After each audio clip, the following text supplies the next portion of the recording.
À 71 ans, Anne apprend qu'elle est atteinte de dégénérescence osseuse massive. Elle ne pourra plus se déplacer autrement qu'en fauteuil roulant. Mais pas question pour elle de se résigner, elle veut dépasser les limites du handicap.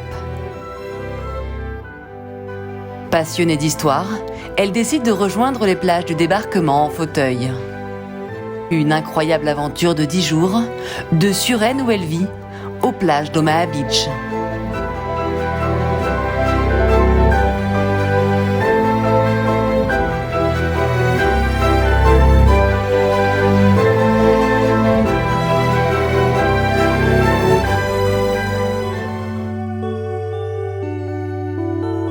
Tout commence le 5 septembre 2021 au cimetière américain de Suresnes. Ici reposent des héros tombés pour la France.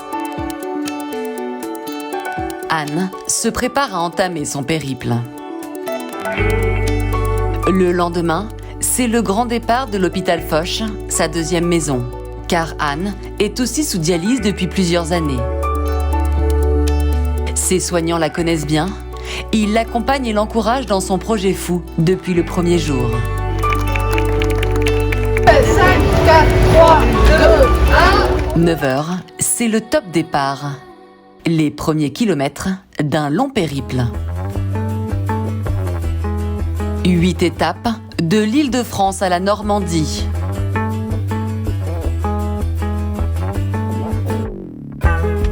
« 110 km de pistes cyclables et de voies vertes.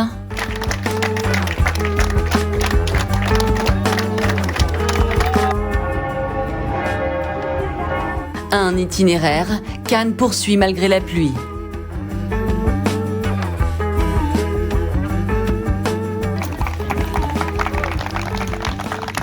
Pour l'aider à atteindre la plage d'Omaha Beach, une grande chaîne de solidarité s'organise.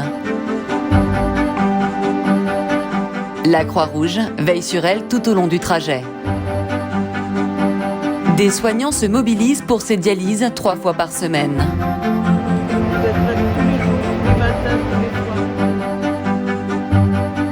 L'association Médico-Lions de France assure la logistique.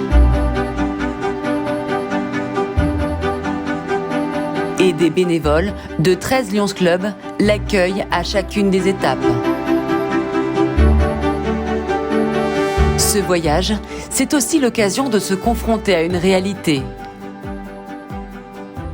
En France, se déplacer en fauteuil relève d'un petit exploit.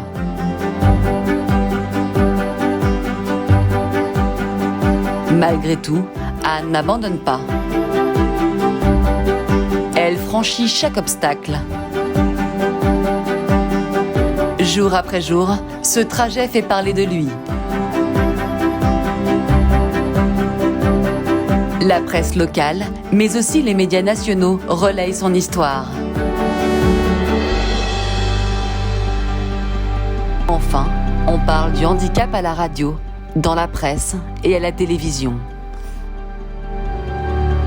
Le 15 septembre, Anne achève son voyage. Elle arrive enfin sur la plage d'Omaha Beach.